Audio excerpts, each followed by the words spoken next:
guys, it's Ellis here from E.L.K Gaming.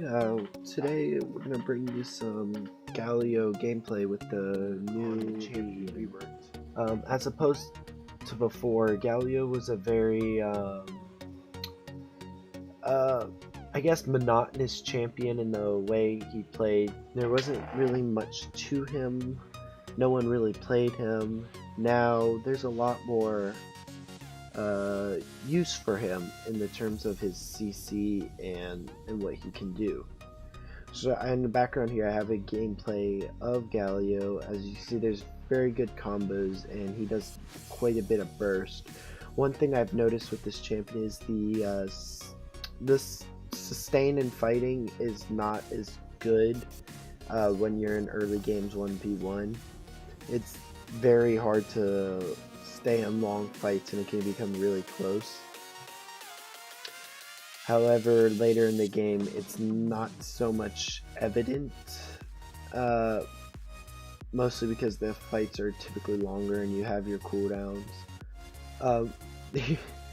So I've played this champion a lot recently and I've gotten to enjoy him a lot. I believe I'm level 5 mastery now, which isn't much, but he's pretty fun. As you can see, I'm just playing against an Irelia, which is quite a weird pick for a mid lane, I would think. Alright, so let's get into some Galio's abilities. First we got his passive, Colossal Smash. Galio's next basic attack deals bonus magic damage in an area, scaling with his bonus attack damage and magic resist. Colossal Smash cooldown is reduced whenever Galio's spell hit a unique champion once per spell. So what you have is your passive is on quite a bit of a cooldown.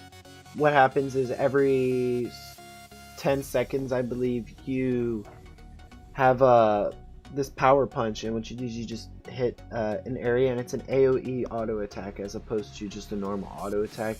It's very good for when you're using your combos. It provides quite good. Alright, so let's go over Galio's Q, Winds of War. Galio fires 2 gusts of wind that deal magic damage.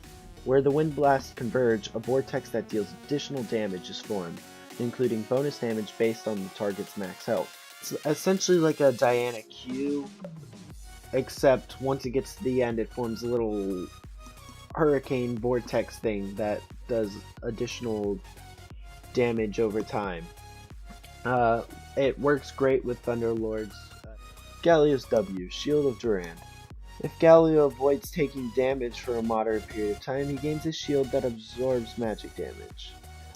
Now when activating your W, when you hold it down, holding down the W key causes Galio to enter a defensive stance, gaining damage reduction but moving significantly slower. The channel can't be interrupted even if Galio gets hit with a crowd control spell. Once it is released, Galio taunts nearby enemy champions. The taunt's range and duration extend based on how long he remains in his defensive stance. So essentially the longer you hold on to it, the more, or the bigger the range is on the W. Galio's E, Justice Punch. Galio hops back to win for an epic haymaker. After a brief delay, he charges forward, dealing magic damage to enemies and knocking them up. Galio's charge stops upon colliding with a champion or terrain. Essentially, it's good. It makes a good combo with your W. You dash in, hit your W, it taunts them, and then you can throw your Q on top of them, and since they're taunted, it's hard for them to they can't really walk out. So, you dash in, hit your taunt, throw your Q, and then if your Thunderlords hasn't already procced, that'll knock off your Thunderlords, and then say you have your passive, throw your AoE damage, and you already done half their health. Galio's Ultimate, Hero's Entrance. Galio designates an ally's current position as his landing spot, granting them Shield of Durand's damage reduction for a few seconds. He then leaps high into the air, torpedoing to the place his target allies was when Galio activated Hero's Entrance, essentially like a Pantheon Ultimate. When he lands, he deals magic damage to all enemies in the area and knocks them up. The knockup lasts longer for those in the center of the landing zone. So if you're towards the outside, you won't get knocked up for as long. If you're in the very center when it comes in, you're basically screwed. Now that we've gotten into some of Galio's spells, let's get into how you would want to upgrade your abilities. So for me, I personally start off with my Q, Winds of War, just because it's the only item that really does damage minus your ultimate. So I start off with my Q, and then I go for my Justice Punch, and then my Shield of Duran. You can ultimately alternate between your Shield of Duran and your Justice Punch, purely based off of what your scenario is with your lane. But you should want to max your Q first, so you want to max your Q first, and then in this game I maxed my E second, and then my shield third. You want to typically max your E second, just because it's your other damaging spell. Doesn't do a lot, but it does something. Your W is really mostly for taunts. Your ultimate, of course, you want to do that at your normals 6, 11, and 16. Going into items, I build a Corrupting Potion first, as well as a Warding Totem. Those are my starting items. And I try to get my Catalyst on my first back.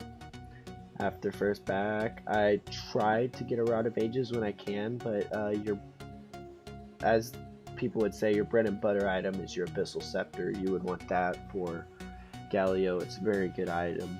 Ideally, you want to build MR if you can, as Galio's kit still revolves around MR, much like the old Galio. And Galio is mostly a tank. I usually build some AP, I don't build much because his kit still does lots of damage.